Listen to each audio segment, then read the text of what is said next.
Good evening and welcome to Copperfield's Books virtual event with Lynn Twist.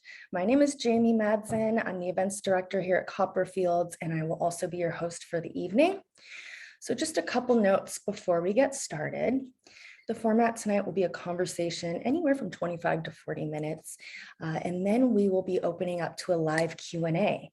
For any questions or comments that you have for Lynn tonight, please go ahead and submit them under the Q&A icon right at the bottom right of your screen. We appreciate that.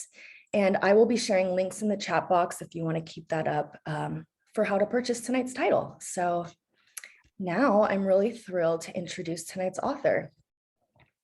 Lynne Twist has been a recognized global visionary committed to alleviating poverty, ending world hunger, and supporting social justice and sustainability for more than 40 years. She is also the co-founder of the Pachamama Alliance and founder of the Soul of Money Institute. Lynn has worked with over 100,000 people in 50 countries in workshops, keynote presentations, one-on-one coaching sessions on how to fundraise with integrity, practice conscious philanthropy, and create a healthy relationship with money. And she is with us tonight to celebrate her brand new title that just came out today. It's called Living a Committed Life, Finding Freedom and Fulfillment in a Purpose Larger Than Yourself. So welcome, Lynn. Thanks so much for being with us tonight. Thank you so much for having me. I'm delighted to be here. Yeah, and congratulations. Today is the day. It is. I'm very excited. It's like having a baby. Yeah, but let's kind of dive right in here. I'd love to hear about the book. So what motivated you to write this? Well, I consider myself a pro-activist.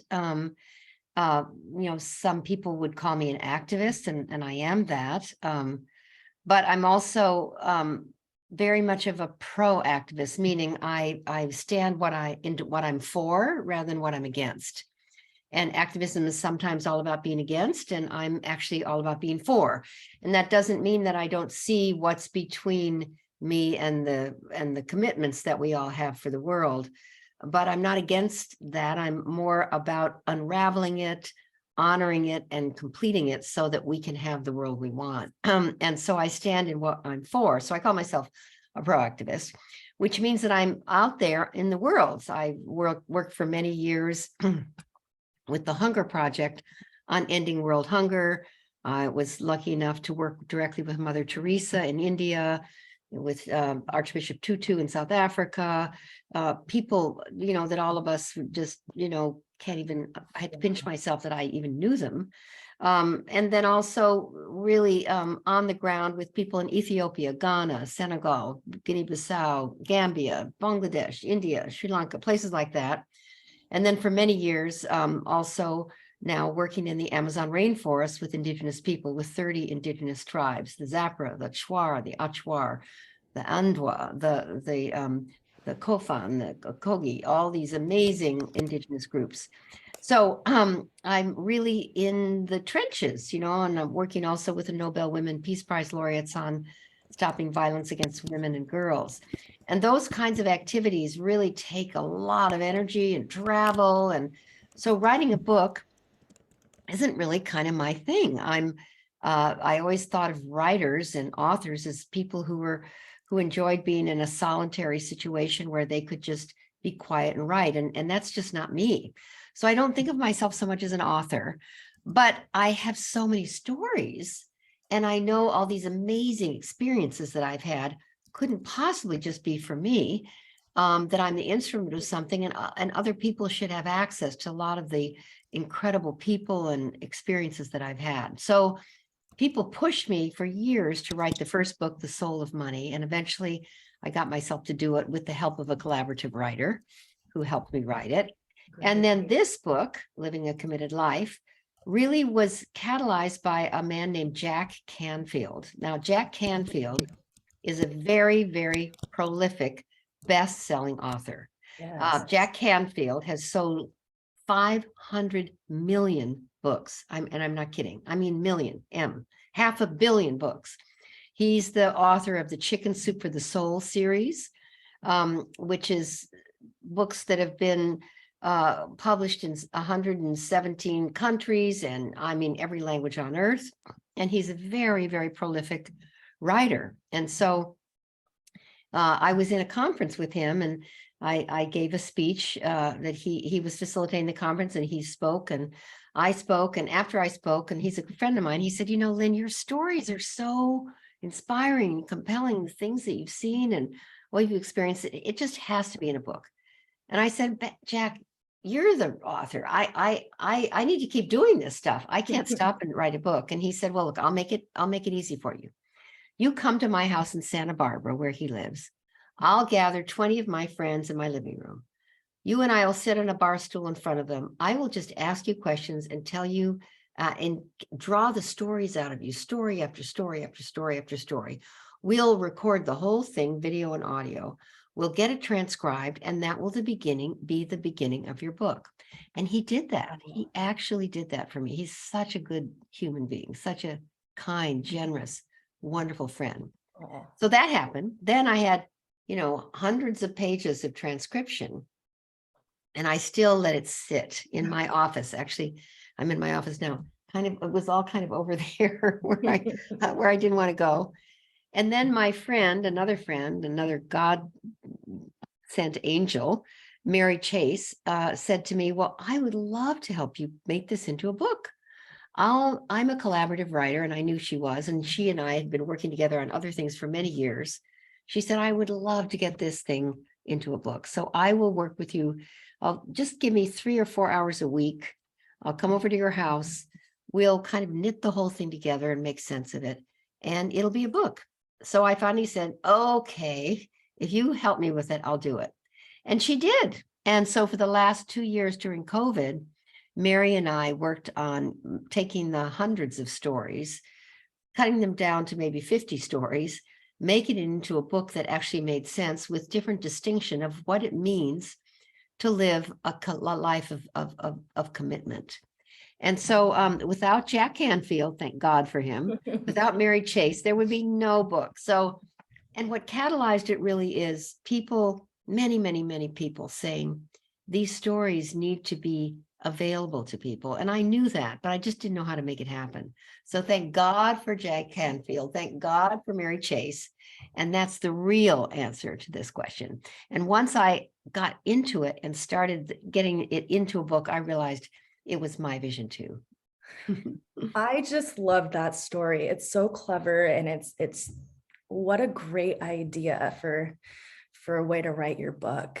You sort of touched on this, but I want to know, how long did it take you, the whole process, to write the book? Well, the book is about the many extraordinary people I've met and encountered in my life, of working on ending world hunger and eradicating poverty, empowering women and girls in places where there's war and violence and oppression of women, and working with indigenous people of the Amazon rainforest to preserve the natural world and the sacred headwaters of the Amazon.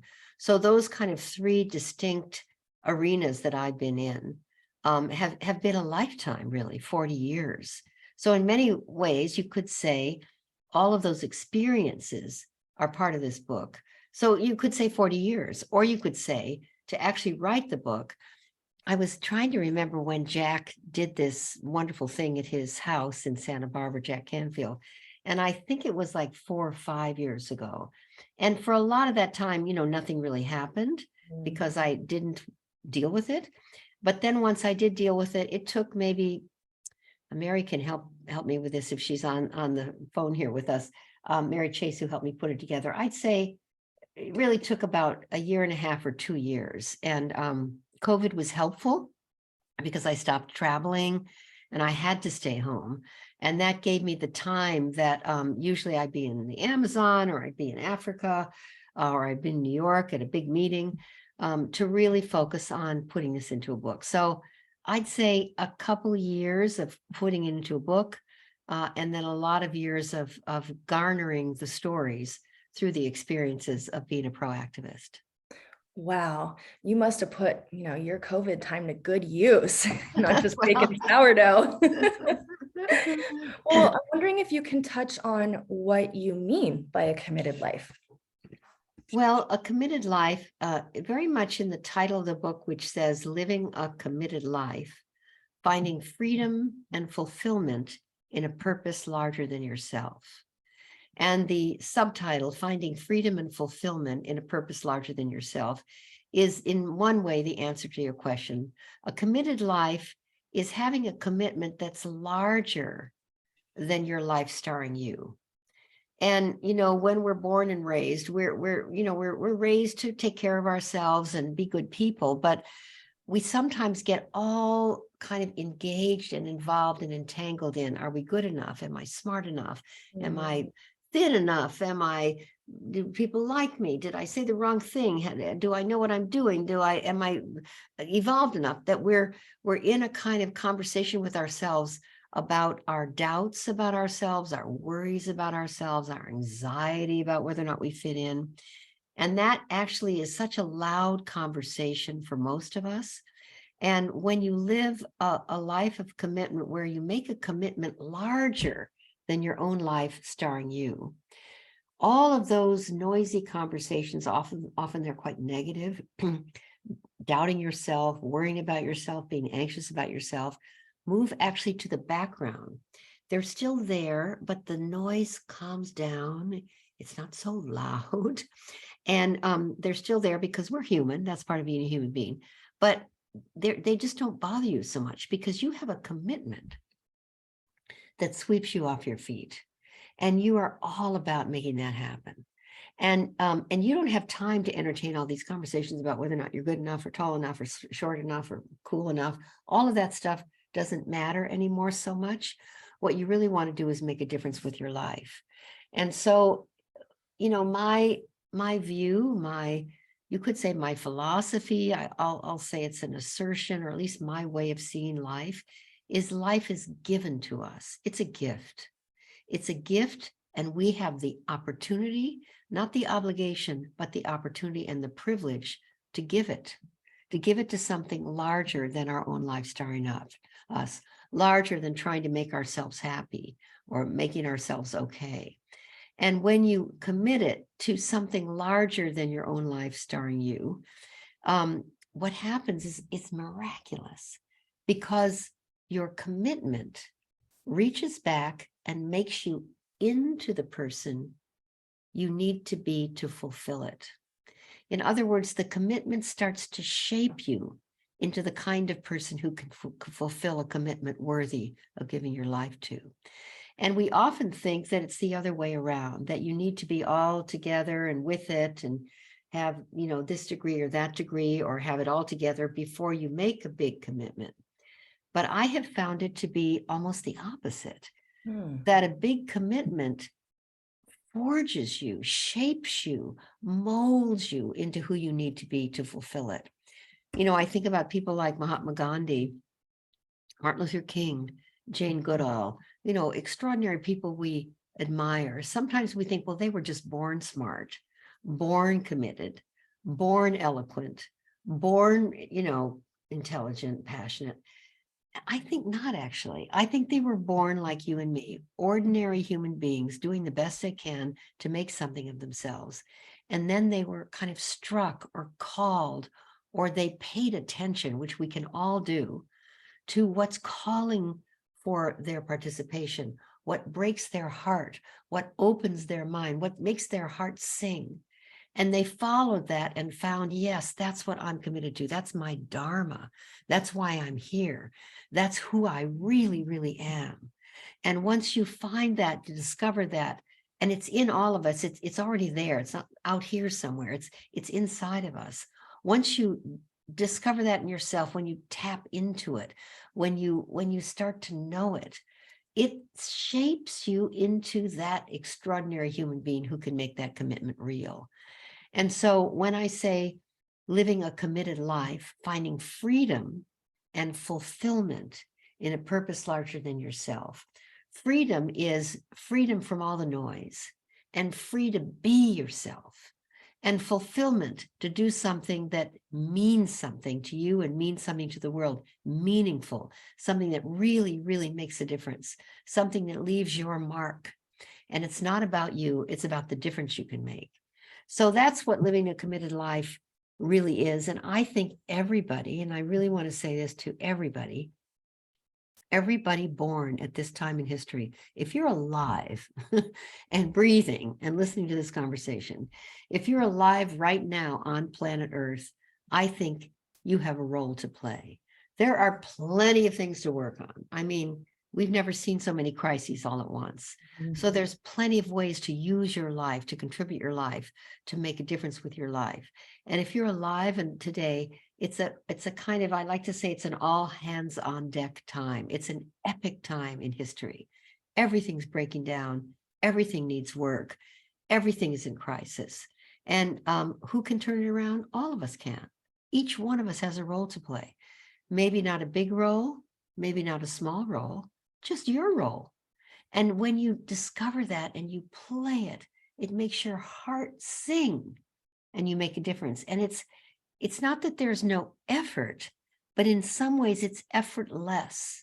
It's there's a dharma, a flow, a calling, an experience of, oh my God, I am being who I need to be. So that's what I call a committed life. And I don't want to make it out of reach for everybody listening, because I think it is inside of you, waiting to be discovered, waiting to be tapped into, waiting to be expressed. It's already there. Well, that was a very beautiful description, and I just love that sentiment. Thank you for explaining a little bit further. Now, you've learned some lessons along the way. What could you share maybe a couple with us that you learned while writing, or even in your experience in general? Well, I think every single day is a teaching. I mean, to really be honest, I think life is like a big, beautiful, delicious school for human potential and development.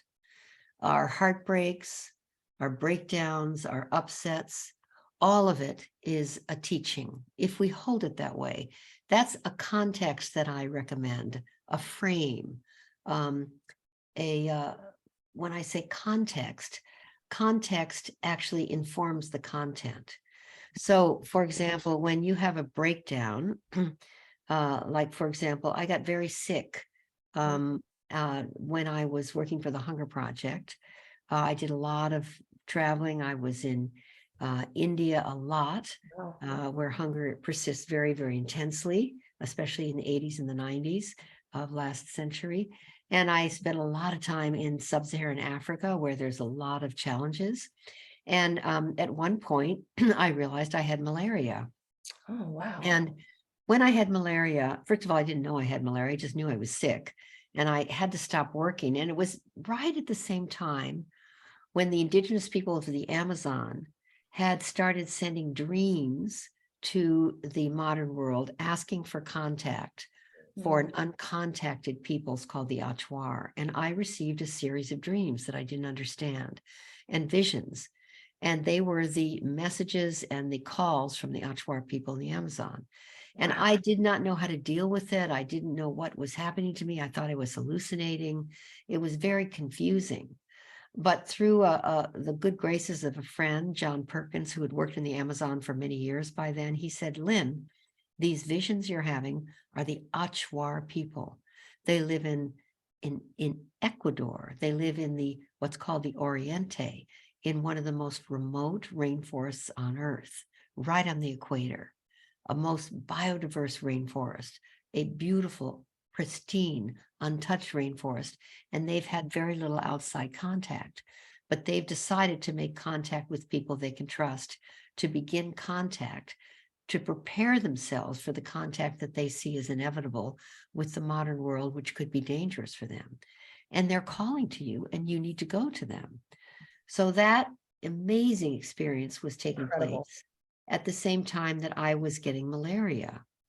And I was working for the Hunger Project. I had huge responsibilities, raising money for our operations in 53 countries. I didn't know how I was going to continue ending world hunger and go to the Amazon and meet with an indigenous tribe that was asking for contact. those two things didn't come together at all.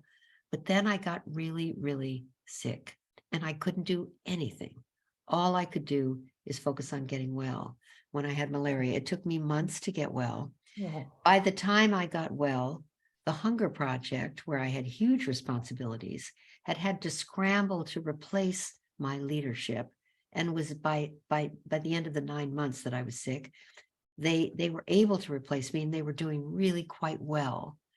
And the Pachamama Alliance, which is the work I started doing with Indigenous people, had flourished and started to become a real organization. And so I realized that the breakdown, which was my health, actually created the platform for me to leave one very large and important mission and move to my second very large and important mission, preserving the sacred headwaters of the Amazon. And without that break, without the breakdown, there wouldn't have been the breakthrough. So the teaching is that example, that story is that, and this is one of the things that I really truly believe in, every breakdown, no matter how tragic, no matter how upsetting, no matter how scary that you have in your life, has within it the seeds for a breakthrough that's larger and more dazzling than the breakdown. Every breakdown has the seeds of a breakthrough. It's larger than the breakdown.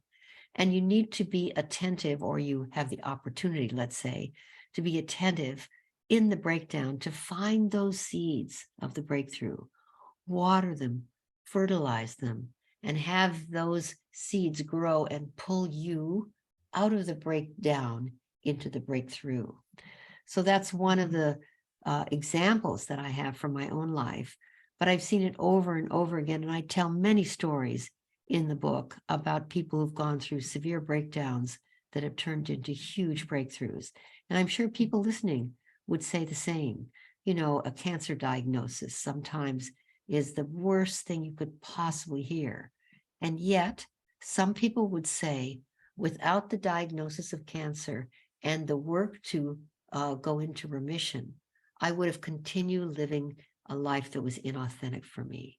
Once I had cancer, I realized how precious life was, and I reorganized myself to live a life much more thriving, much more playful, much more honest, much more authentic, much more true to myself. For example, so I think life is a giant opportunity for growth, and everything, wins, losses, failures, victories, arguments, conflict, all of it is a form of teaching, of helping us evolve and grow and become more effective, more compassionate, more loving human beings.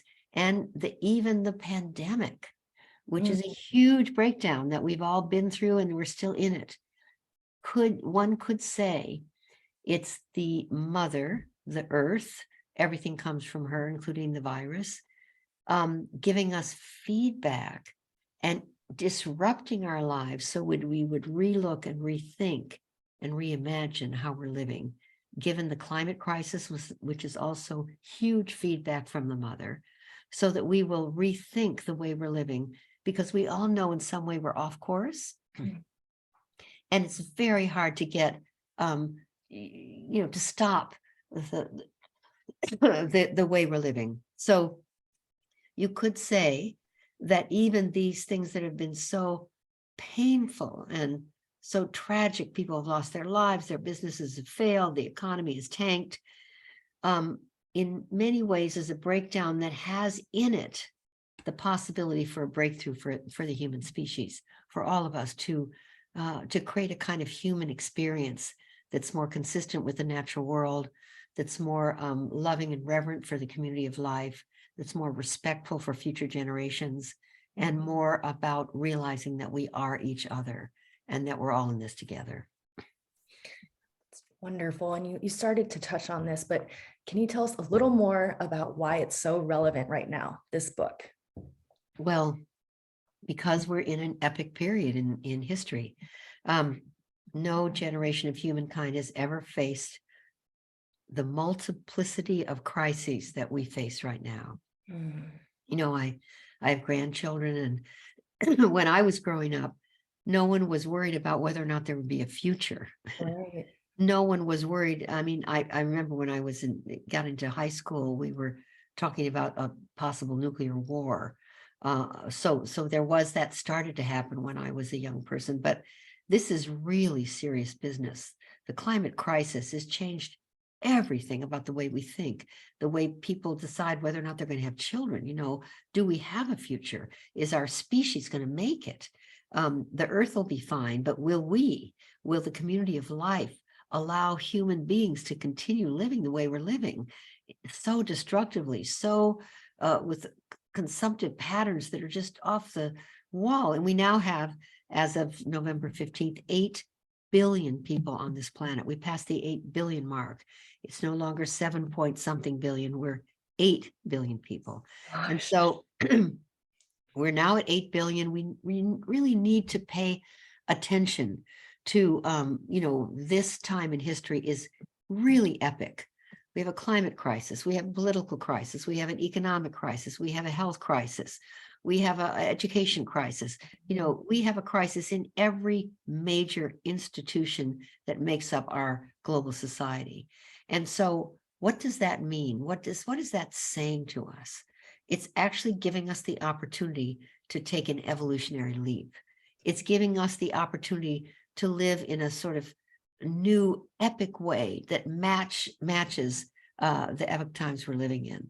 And that's why I say living a committed life now, having a commitment larger than your own life, rather than retracting from all these crises. We need to step into them. It's an all hands on deck. Everybody has a place, an Yeah. opportunity, a place to play. So the book is a match for our time. Yes.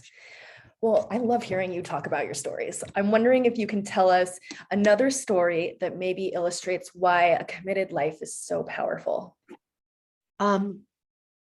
Excuse me. Well, I'll tell a story about my friend Van Jones, who wrote the foreword. Van Jones is now a quite well-known CNN commentator and journalist, and he's also the founder of Green for All, the Dream Corps, Cut 50. He's worked tirelessly on transforming our mass incarceration problem and transforming the prison system. And Van has always been a close friend of mine and a beautiful, extraordinary leader. He's a natural leader. He's a lawyer, trained as an attorney, and he started the Ella Baker Center, which works on transforming our prison system. And he was so successful at that he started Green for All, which is really about transforming our energy grid and giving green jobs, especially to people of color. And through that, he got the attention of the Obama administration when Obama was running for president. And Van was one of the rising stars in the kind of political landscape. And he's also an African-American attorney like Obama. So he was brought to the White House and he was in charge of green jobs, which Obama promised he would create millions of green jobs, you know, installing solar panels and changing the grid. And so this was a dream. Here's this young, dynamic African-American attorney being invited to be part of the White House administration of President Obama, the first African-American president in the history of our country. Mhm. And once he got into the administration, suddenly it was like he was just on cloud nine and on fire with ideas, and he had a staff and a budget that was, you know, more than he could ever dream of to create green jobs. And then the far right media, actually a guy named Glenn Beck, who had a talk show, attacked Van, viciously attacked him the way some of these talk show hosts can do. And started all these false rumors about him. And it was a way of getting at Obama, sort of not directly Obama, but one of his top people. And it was horrendous. It was cruel. It was insulting. It was unfair. It was untrue. But it had, because of the reach of that particular man's television and radio audience, it had a huge impact, negative impact. So Van had to resign. That was the honorable thing to do, to distance himself from President Obama, because the real target was the president. So after his dream job, after the culmination of a life of hard work to get where he'd gotten, he had to resign. And he went into a kind of almost clinical depression over it. And those of us who knew and loved Van, we were helpful to him. We did everything we could to have him sort of pick himself back up. But what he needed was time alone to recreate himself, really recreate himself. He went to Israel. He sat in front of the Wailing Wall for months and prayed. He took, a huge amount of time and space to reclaim his soul, really, to reclaim his soul. And once he came out of that, he now is more powerful, is making a bigger difference, has a bigger following, has a greater impact as a leader of all these organizations, and as now a very, very powerful voice in the media, where he does all kinds of incredible things on television, has a television show, appears on CNN and other news outlets. And he is now even more powerfully who he needs to be to make the difference he wants to make. And so that's an example of a breakdown turning into a breakthrough. And it's painful. It's painful. But I don't know how many stories in there like that of people that I know, or myself. Another one is Azim Kamisa, an extraordinary man whose son was murdered, whose son was a pizza delivery boy in college, and he delivered pizza to a gang safe house, not a safe house, what do you call it? A house where gang members were meeting. And one of the young, I think 14-year-old new gang members was told to get the pizza without paying any money. Just get it from that pizza boy. And the young kid, just scared to death, and a new gang member pulled out his gun and he shot Azim Kamisa's son, the delivery boy. And Azim, the father of this son, who died in this horrible tragedy, the young man, the 14-year-old, went to prison. Azim has practically adopted the young man who killed his son. He's forgiven him. Wow. He's nourished him in prison. He's promised him a job when he gets out. He and the young kid's grandfather started something called the Tariq Kamisa Foundation to help other gang kids understand what's happening to them when they enter a gang, get a gun, and are told to commit a crime. And so the death of his son, one of the greatest tragedies anyone, almost unimaginable, turned into a breakthrough for Azim and the grandfather of this young boy to create an organization that is now serving the world and stopping gang violence and turning kids around every day. So there's hundreds of stories like that in my life, and dozens of them in this book. Wow, those were very powerful. Thank you for sharing. Can you tell us a little bit about Mother Teresa? Oh, well, that would be, a couple hours, but Okay. I'll just say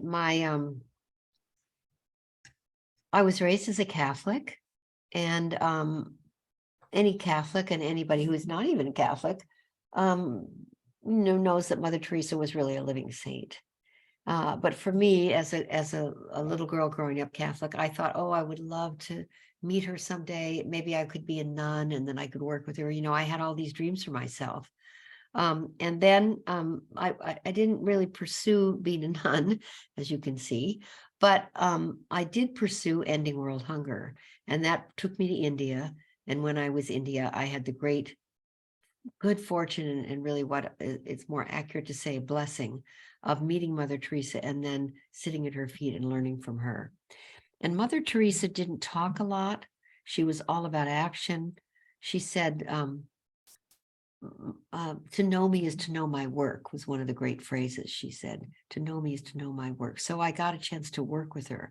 I volunteered in Kaligat, which is the home of death and dying, and sat with people who were, she would pick them up on the street, she and her nuns, and bring them to a place where they would die with dignity, people who were really already on the way out.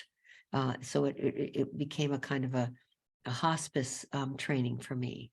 I also accompanied her to the leprosy center where I would, without even thinking about it, embrace people who were covered with sores, who didn't have a nose anymore. It had fallen off from leprosy. And I was fearless. I became fearless working with her. She was her work. She called herself God's pencil, and she did what God told her to do. And working with her and being with her and learning from her was a kind of surrender to God's love, and if you don't have a relationship with quote unquote God, and that word doesn't work for you, that what wants to be done, what the universe is asking you to give, or what wants to happen, what a higher power is calling on us to become. And she so had surrendered to that being in her presence, it allowed me to surrender to it as well. And she especially taught me that people of great wealth, sometimes who are entitled and rude and seem like they're above it all, are also hurting and deserve our compassion. And that has been very important for me because I've been a fundraiser all my life. And sometimes when you know someone has hundreds of millions of dollars and they decide they're not willing to be generous with something that needs to be done, which they could take care of financially, you sometimes get resentful. But we don't know, all of us, what it would be like to have the kind of tyranny of excess wealth. Mother Teresa once said to me, the vicious cycle of wealth can be as painful and blinding as the vicious cycle of poverty. And she invited me to expand my circle of compassion to include the wealthy, the entitled, the rude, the people who were greedy, because they needed my love as well. So those are 3 or 4 things that I could say I learned from Mother Teresa, but it was beyond a privilege to know her. I can't even imagine. Well, we have just a couple of questions left. I wanted to remind everyone that if you want to ask a question, make a comment, go ahead and do it under the Q&A icon. If nothing, I will keep talking because I am really enjoying myself. But is this a book for everybody, or would you recommend it to a certain population? Who do you think should read this? Well, let me see. I think it's for everybody, but people would need to read the title. Here it is. Wait, where's that? Got this copy in front of me. Living a Committed Life, and something needs to sort of touch them about that or get them a little bit engaged. But I think that's everybody. So that's really the truth. And there may be people who are listening now who are already very deeply engaged in a committed life. And for that, I'm so grateful. And this book will validate, affirm, and deepen your commitment. There may be people listening who are thinking, well, I'm a single mom with 3 kids and I work nights as a nurse, and I can't possibly take on a bigger commitment. And let me say to you, you can create a bigger frame for what you're already doing. You can create a context, I'll call it, for the content of your life, so that what you're doing is seen by you and seen by the universe as a magnificent contribution of your life. There's a wonderful, it's a parable and I won't get this quite right, but that there was a man walking down a lane, and there was two stone cutters, and one was sweating and swearing as he was building this stone wall, and complaining about his boss, and angry that he had to do this menial work, and complaining about it, and moaning and grinding and whining. And the man who asked him what he was doing, he said, well, I'm just a slave to this stupid project. I don't know. I hate this work, and I don't like my boss, and I'm hot and it's sweaty, and I don't want to do this anymore. And I'm just doing it to make a buck. And then he walked a little bit farther down, and the second stone cutter was whistling and singing and happy and smiling as he built the stone wall. And he asked the second stone cutter, I'd love to talk to you. What are you doing? And he said, I'm thrilled and honored to be building a cathedral. And that's a parable about the same activity. One was, by necessity, and I have to do this. And the other was in a context larger than his own job right there, really realizing they were both building a cathedral. They were working on a cathedral, but one of them realized he was building a cathedral. And the other example that I have is when President Kennedy, years and years ago in the 60s, said we're going to put a man on the moon in 10 years. A lot of people wanted to work on that project and started working at NASA, National Aerospace Institute. And when people went to NASA and they asked people, what are you doing? It didn't matter if you were talking to the top scientist or the janitor or the people who were working in the cafeteria or the dishwashers. They all said, when they asked what they're doing, the janitor would say, I'm putting a man on the moon. The dishwasher would say, I'm putting a man on the moon. The people cleaning the kitchen after everybody went home, they were putting a man on the moon. So you can create a larger context for your life, no matter what you're doing. If you're a night nurse and you have 3 kids, you're giving your life and your energy and the life you've been given to heal people at night and to raise those precious 3 children. And this is your service to the universe. So it's possible for anyone and everybody to have a purpose larger than yourself, no matter who you are, no matter what you're up to. And if you have that purpose and you realize that it's larger than your own life, it will shape you into the extraordinary human being you want to be. So the short answer to your question, this book is for everyone. Everyone. Well, Lynn, I have such respect and admiration for the work that you do, and I'm seeing that many people here agree with me. Why don't we take a few questions? Okay, our first question is from Jay.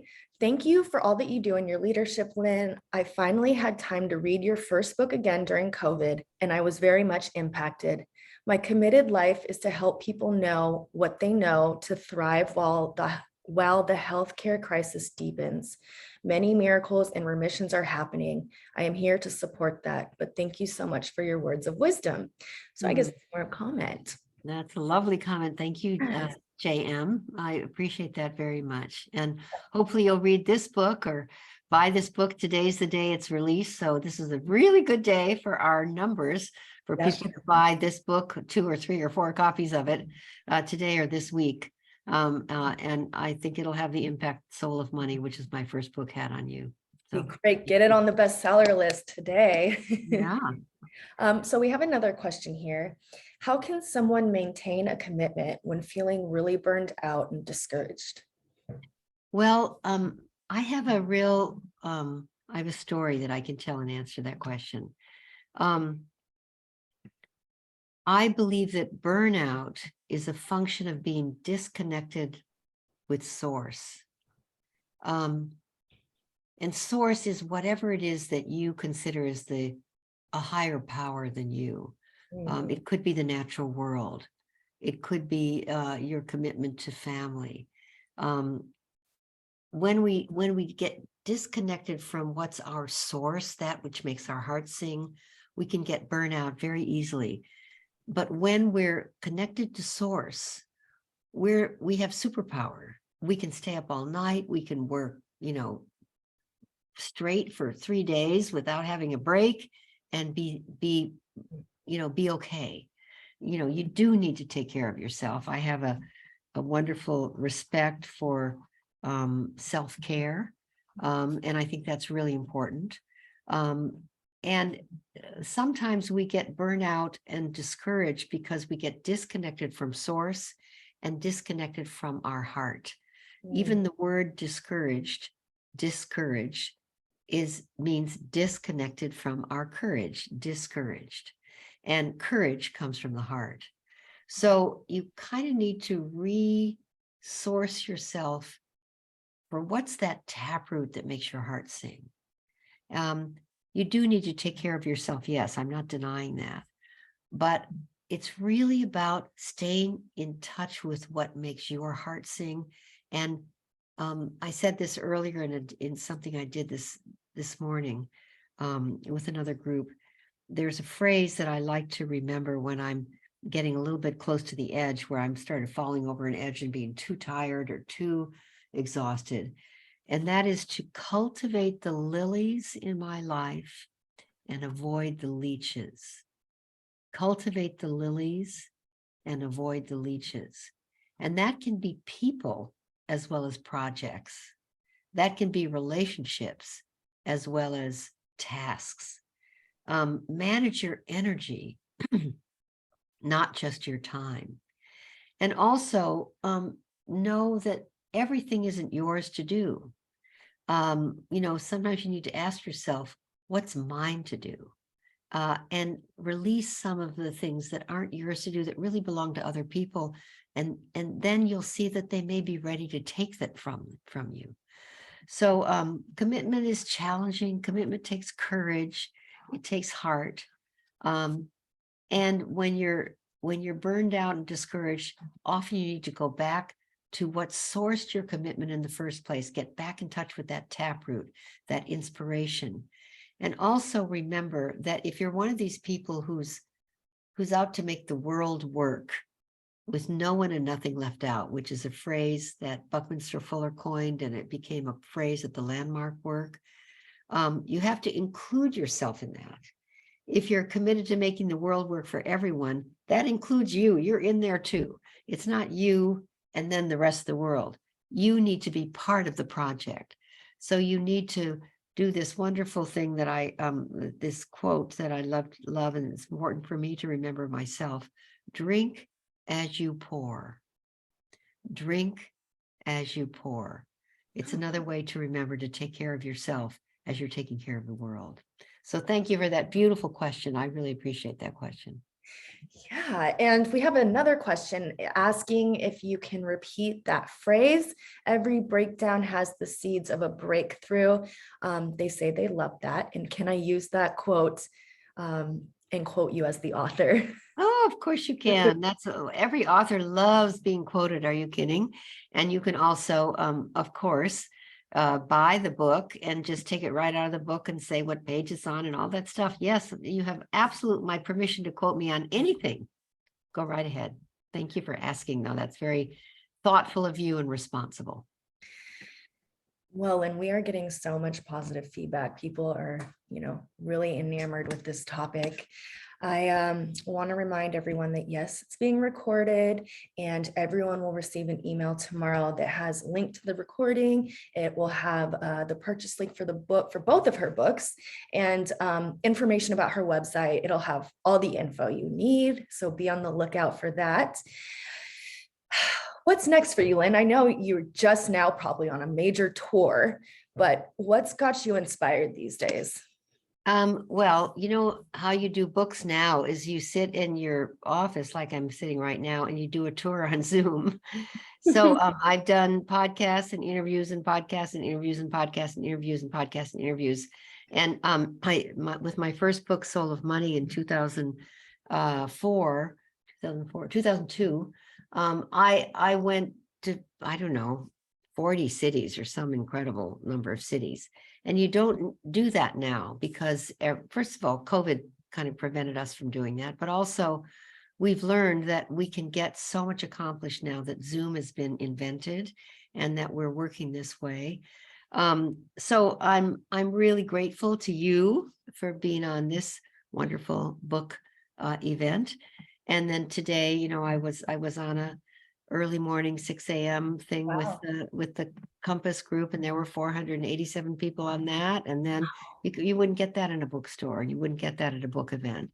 And then I did another event at noon that had 380 people. Wow. You know, and you wouldn't get that in a bookstore either. So it's really like that now. And what inspires me now is, I'll just say, to keep it on this topic, the response to this book.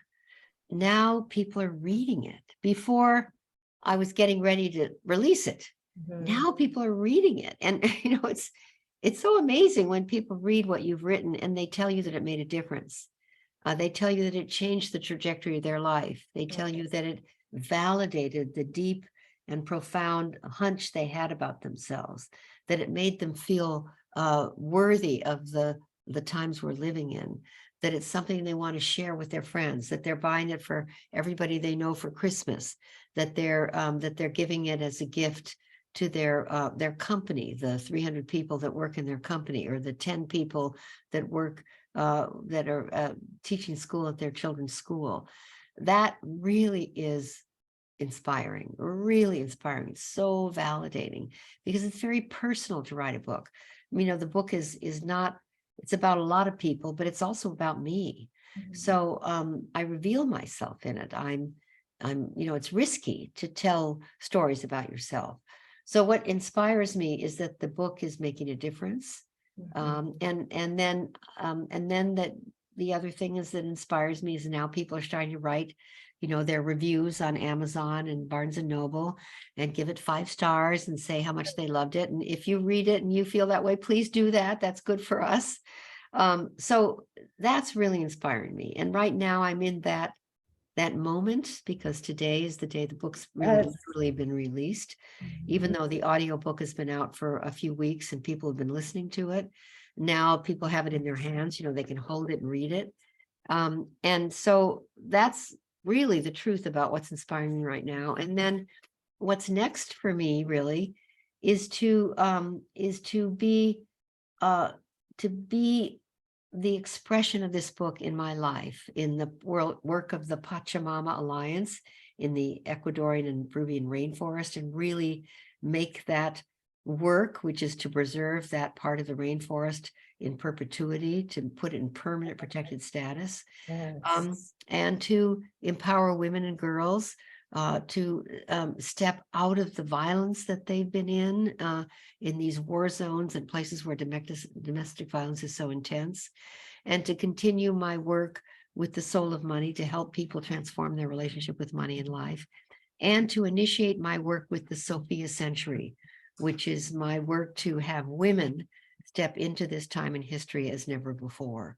So those are some of the many things that inspire me. So I'm kind of permanently inspired. I love that. This has been such a fantastic event and great conversation. I can't thank you enough for joining us on Pug Day, nonetheless. Thank you so much. It was a pleasure talking with you. And I hope everyone enjoys my book and buys it for themselves and for others. And thank you so much for making a platform for me to talk about it. I really appreciated this conversation. Of course, of course. Well, take care. Have a happy holiday, and hopefully we'll get you in person the next time around. Wonderful. Thank you. Good night, everybody. Good night.